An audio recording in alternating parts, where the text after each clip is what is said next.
में जो भी इंपॉर्टेंट इन्फॉर्मेशन है, जो भी वाइटल इन्फॉर्मेशन है, उन्हें हाइड किया जा सके और जो फाइनेंशियल स्टेटमेंट बनाए जाए वो इस तरीके से बनाया जाए कि ऑर्गेनाइजेशन एक बेटर पोजीशन पे शो हो, कि ऑर्गेनाइजेशन की हालत तो बहुत खराब है बट हम विंडो ड्रेसिंग के थ्रू अकाउंट्स में मैनिपुलेट कर सकते हैं और ऑर्गेनाइजेशन को एक बेटर पोजीशन पे शो कर सकते हैं।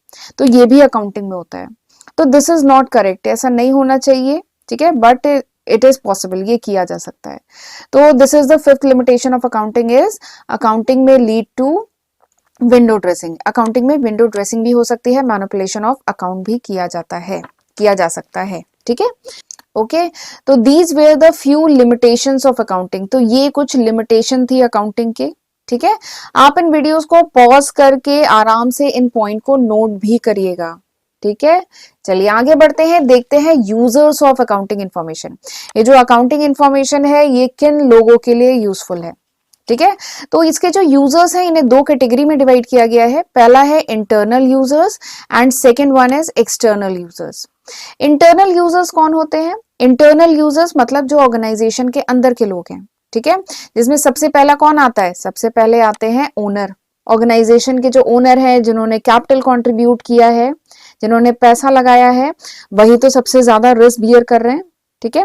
तो वो जानना चाहेंगे ना कि ऑर्गेनाइजेशन को क्या प्रॉफिट हो रहा है, क्या लॉस हो रहा है, ऑर्गेनाइजेशन की क्या फाइनेंशियल पोजीशन है। तो सबसे पहले जो यूजर्स हैं अकाउंटिंग इंफॉर्मेशन के, that is the owner of the organization. Organization का जो ओनर है, क्योंकि उसने ऑर्गेनाइजेशन में पैसा लगाया हुआ है, तो he is the first user. Second, accounting information और किन के लिए यूजफुल होती है? मैनेजमेंट। मैनेजमेंट मतलब टॉप मैनेजमेंट, जो ऑर्गेनाइजेशन को रन कर रहा हो, जो ऑर्गेनाइजेशन को कंट्रोल कर रहा हो, जो प्लानिंग कर रहा हो, डिसीजन ले रहा हो, पॉलिसी बना रहा हो, ठीक है, टॉप मैनेजमेंट। तो इन सारी ही एक्टिविटीज के लिए उन्हें क्या होता है? अकाउंटिंग इंफॉर्मेशन की जरूरत पड़ती है, ताकि उन इंफॉर्मेशन के बेसिस पे वो डिसाइड कर सकें, वो पॉलिसी बना सके, वो प्लानिंग कर सकें, वो डिसीजन ले सकें, ठीक है। तो management is the second internal user of the accounting information. Now come to the third user. तीसरे यूजर कौन होते हैं? Employ and worker of the organization. वो लोग जो ऑर्गेनाइजेशन के लिए काम कर रहे हैं, जो एम्प्लॉय हैं, जो वर्कर हैं, ठीक है। आप किसी भी ऑर्गेनाइजेशन के लिए काम करते हैं तो आपको पता होना चाहिए ना कि वो ऑर्गेनाइजेशन की फाइनेंशियल पोजीशन कैसी है, क्या प्रॉफिट क्या लॉस ऑर्गेनाइजेशन अर्न कर रही है। तभी तो आपका अप्रेजल होगा, तभी तो एम्प्लॉयज का अप्रेजल होगा, तभी एम्प्लॉयज को बोनस मिल पाएगा, ठीक है। तो एम्प्लॉयज या वर्कर भी इंटरेस्टेड होते हैं ऑर्गेनाइजेशन की फाइनेंशियल इंफॉर्मेशन में। तो these were the three internal users of accounting information. ये तीन थे जो इंटरनल यूजर जो ऑर्गेनाइजेशन की अकाउंटिंग इंफॉर्मेशन में इंटरेस्टेड होते हैं।